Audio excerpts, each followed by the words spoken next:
ದಿನ ತುಂಬ ನೋವಿತ್ತು ಒಂದು 4 ವರ್ಷದಿಂದ.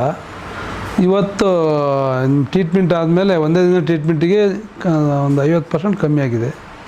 ಇದಕ್ಕೆಲ್ಲ ಮಾಡಿದ್ರೆ ಚಿಕಿತ್ಸೆ ಎಲ್ಲ ಮಾಡಿದ್ದೀರಾ? ಅಲ್ಲ, ನೀವು ಮಾಡಿಸಿದ್ದೀರಾ? ನಾನು ಮಾಡಿಸಿದ್ದೀನಿ, ನಾನು ಭಾರಿ ಕಳೆದಿನಿ ಬಿಡಿ. ಇಲ್ಲಿ ಬಂದಮೇಲೆ ಇವತ್ತು ಒಂದೇ ದಿವಸಕ್ಕೆ ಒಂದು 50% ಕಮ್ಮಿ ಆಗೈತೆ.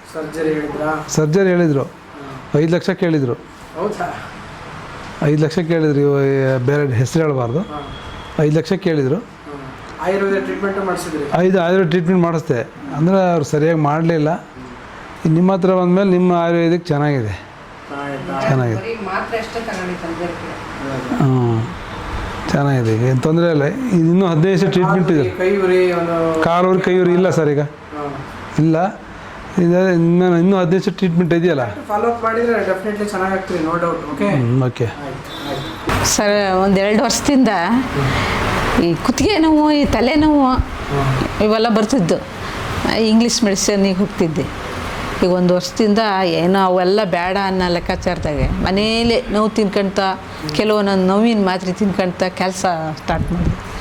ಈಗ ನೋಡೋ ತನಕ ನಮ್ಮ ಮಗಳು ಈಗ ಒಂದು 6 ತಿಂಗಳಿಂದ ಹೇಳ್ತಾಯಿದ್ಲು, ಅಮ್ಮ ಇಂಥ ಕಡೆ ಡಾಕ್ಟ್ರ್ ಇದ್ದಾರೆ, ನಂಗೆ ಪರಿಚಯ, ಬಾ ಅಮ್ಮ ತೋರ್ಸೋಣ ಅಪ್ಪಾಜಿನ ನಿನ್ನ ಅಂಥೇಳಿ ಇವತ್ತು ಮಾಡ್ಕೊಂಡಿದ್ದಾಳೆ.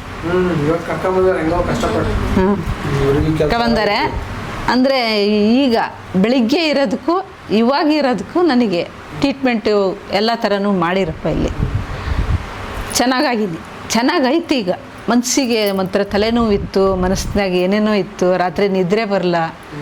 ಈಗ ನೋಡಿದ್ರೆ ಚೆನ್ನಾಗಿ ಎದ್ದು ಓಡಾಡಿದೆ, ಖುಷಿಯಾಗೈತಿ. ಈ ಟ್ರೀಟ್ಮೆಂಟ್ ನೋಡಿ ಇನ್ನು ನೋಡೋಣ ಮುಂದಕ್ಕೆ. ಇನ್ನೂ ನನ್ನ ಮಗಳೊಬ್ಬಳಿದ್ದಾಳೆ, ಅವಳಿಗೆ ನಾಳೆ ಅಂದ್ರೆ ನಾಡ್ದು ಅಂದ್ರೆ ರಜಕ್ಕೆ ಬಂದ್ಲು ಅಂದ್ರೆ ಅವಳನ್ನೂ ಕರ್ಕೊಬರ್ತೀನಿ ಇಲ್ಲಿ. ನನ್ನ ಮನ್ಸಿಗೆ ಹಂಗೆ ಅನ್ಸತ್ತಿದೆ. ಕುತ್ತಿಗೆ ನೋವು, ತಲೆನೋವು, ಯಾವತ್ತೂ ಅವಳು ಒಬ್ಳ ಈ ಥರದಳೆ.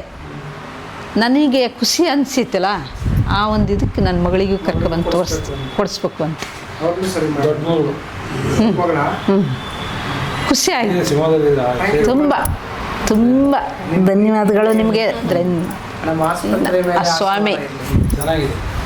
ಸ್ವಾಮಿ ನಂಬಿ ದೇವರು ಅಂದ್ಕೊಳ್ತಾ ಇದ್ದೀನಿ.